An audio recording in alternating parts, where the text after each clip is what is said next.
மதுரையை ஆட்சி பண்ணி வந்துட்டு இருந்த மலைத்துவஜ பாண்டிய மன்னனுக்கும் அவர் மனைவியான காஞ்சனமாலைக்கும் குழந்தை இல்லை அப்படின்னு சொல்லிட்டு அவங்க புத்திர காமேஷ்டி யாகம் பண்றாங்க.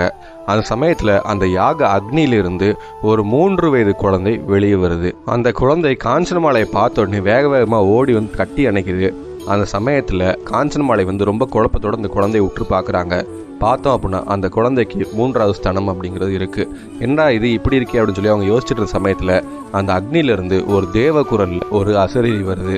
காஞ்சனமாலையே கவலைப்படாத, தடாதகை தன்னோட பருவ வயதை எட்டியதும் தான் மணந்து கொள்ள போற ஆடவனை பார்த்ததும் தன்னோட 3வது ஸ்தானம் அப்படிங்கிறது மறையும் அப்படின்னு சொல்லி அந்த அசரீரி சொல்லுது. இதை கேட்ட உடனே எல்லாருமே ரொம்ப சந்தோஷப்படுறாங்க. தேவ குரல்ல அந்த குழந்தைய தடாதகை அப்படின்னு சொல்லி சொன்னதுனால மன்னனும் அந்த குழந்தைக்கு தடாதகை அப்படின்ற பேர் கொடுத்து அவங்க ரொம்ப சந்தோஷமா வளர்க்க ஆரம்பிக்கிறாங்க. தடாதகை பார்க்கறதுக்கு ரொம்ப அற்புதமா அழகா இருந்தாங்க.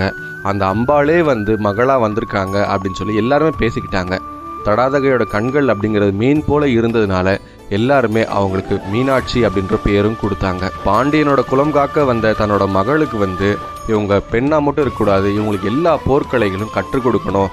பாண்டிய வம்சத்திலே இப்படிப்பட்ட ஒரு பெண்ணை யாருமே பார்த்ததில்லைன்னு சொல்ற அளவுக்கு மீனாட்சி பெருமை கொள்ளணும் அப்படின்னு சொல்லிட்டு பாண்டிய மன்னன் எல்லாமே கற்றுக் கொடுத்தாங்க. யானை ஏற்றம், குதிரை ஏற்றம், பயிற்சி, வாழ் பயிற்சி அப்படின்னு சொல்லி எல்லாத்தையும் கற்றுக் கொடுத்து முறையான கல்விகளையும் கொடுத்தாங்க. அவங்க எல்லாத்துலேயும் சிறந்து தேர்ச்சி பெற்று வந்தாங்க.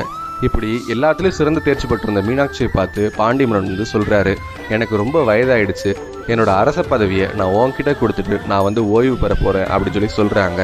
அந்த சமயத்துல மீனாட்சியும் ரொம்ப சந்தோஷமா தன்னோட தந்தையான மலையத்துவஜ பாண்டிய மன்னன் கிட்ட இருந்து அரச பதவியை அவங்க ஏற்று முதல் முறையா மதுரைக்கு ஒரு பெண் அரசியா முடிசூடவும் செய்யறாங்க. மீனாட்சி ஆட்சிக்கு வந்தோடனே அவங்க செஞ்ச முதல் காரியம் என்ன அப்படின்னா ஒரு மிகப்பெரிய படையை திரட்டவும் செஞ்சாங்க. அவங்க சுற்றி இருக்கக்கூடிய எதிரி நாடுகள் மேல பூரா படையெடுத்து அவங்கள பூரா கைப்பற்றணும் அப்படின்னு சொல்லி அவங்க முடிவு பண்ணவும் செஞ்சாங்க. மீனாட்சி ஒரு பெண்ணா இருந்தாலும் அவங்களுக்கு பயம்னா என்னன்னே தெரியாம இருந்தாங்க. வீரத்துக்கு தாயா இருக்கக்கூடிய அந்த அம்பாலே மீனாட்சியா வந்திருக்காங்க. அவங்களுக்கு பயம்னா என்ன தெரியவா போகுது. அவங்க போர் பண்ணி போன எல்லா அரசர் மேலேயும் அவங்க வெற்றி கொண்டாங்க. அவங்களோட எதிரி நாடுகளை பூரா கைப்பற்றி அரசியா இருந்த மீனாட்சி பேரரசியா முடிசூடவும் செஞ்சாங்க. இப்படி மீனாட்சி தன்னோட ராஜ்யத்தை ரொம்ப சீரும் சிறப்புமா அவங்க ஆட்சி பண்ணி வந்துட்டு இருந்தாங்க. அந்த சமயத்துல மீனாட்சி எல்லா பெரியவர்களுக்கும் மரியாதை கொடுக்கவும் தெரிஞ்சிருந்தாங்க. எல்லா வேதியர்களுக்கும் மரியாதை கொடுக்க தெரிஞ்சிருந்தாங்க. நிறைய இடங்கள்ல ஆலயங்கள் அமைச்சாங்க. நிறைய விதங்கள்ல மக்களுக்கு பயனுள்ள விதமா அவங்க ஆட்சி பண்ணவும் செஞ்சாங்க. இப்படி மீனாட்சியோட ஆட்சி காலத்துல சந்தோஷம் மட்டுமே நிறைஞ்சிருந்துச்சு. அந்த சமயத்துல தான் மலைத்துவஜ பாண்டிய மன்னன் காலமன்னாரு. மலைத்துவஜ பாண்டிய மன்னனுக்கு எல்லா இறுதி சடங்குகளும் செஞ்சுட்டு மீனாட்சி திரும்பவும் சீரும் சிறப்புமா ஆட்சி பண்ணிட்டு இருந்தாங்க. ஆனா காஞ்சனமாலைக்கு எப்பவுமே ஒரு சோகம் இருந்துட்டே இருந்துச்சு. அப்ப மீனாட்சி தன்னோட தாயான காஞ்சனமாலையோட சோகத்தை பார்த்து, என்னாச்சு, ஏன் சோகமா இருக்கீங்க அப்படின்னு சொல்லி கேட்குறாங்க. அவங்க சொல்றாங்க, நான் ஒரு ஆண் பிள்ளை பெற்றிருந்தா கூட கவலை இல்லாமல் இருந்திருப்பேன். ஆனால் ஒரு பெண்ணை பெற்றிருக்கேன். உனக்கு சரியான வயது வந்தோடனே உனக்கு திருமணம் பண்ணி கொடுக்கறதுக்கு உன் தந்தையும் இல்லை. நான் ஒரு தாயா இருந்து நான் என்ன பண்ண போறேன்னு எனக்கே தெரியல.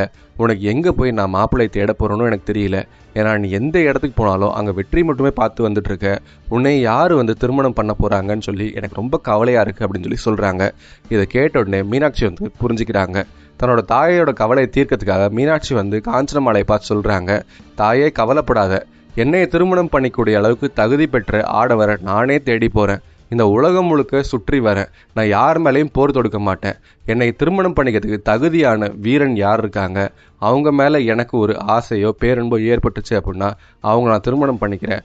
அவங்க யாரு அப்படிங்கிறத தேடி நானே இந்த உலகத்தை சுற்றி வர எனக்கு விடை கொடுங்க அப்படின்னு சொல்லிட்டு மீனாட்சி காஞ்சனமாலை கேட்குறாங்க. காஞ்சனமாலையும் பார்த்து பத்திரமா போயிட்டு வா அப்படின்னு சொல்லி சொல்றாங்க. மீனாட்சி பெரிய படைகள்லாம் திரட்டாம அவங்க 4 வகை சேனைகளோட மீனாட்சிக்கு ஆலோசனை சொல்லக்கூடிய சுமதி தேவியை அழைச்சிக்கிட்டு அவங்க கிளம்பவும் செய்கிறாங்க. இப்படி தான் திருமணம் பண்ணிக்கூடிய மணவாளனை தேடி திக்விஜயம் கிளம்பின மீனாட்சி அவங்க திருமணம் பண்ணிக்கூடிய அந்த ஆடவரை சந்திச்சாங்களா, அவங்க போகக்கூடிய இந்த திக்விஜயத்தில் என்னெல்லாம் நடந்துச்சு அப்படிங்கிறப்ப தெரியணும் அப்படின்னா இந்த வீடியோ ஸ்கிப் பண்ண முழுசா பாருங்க.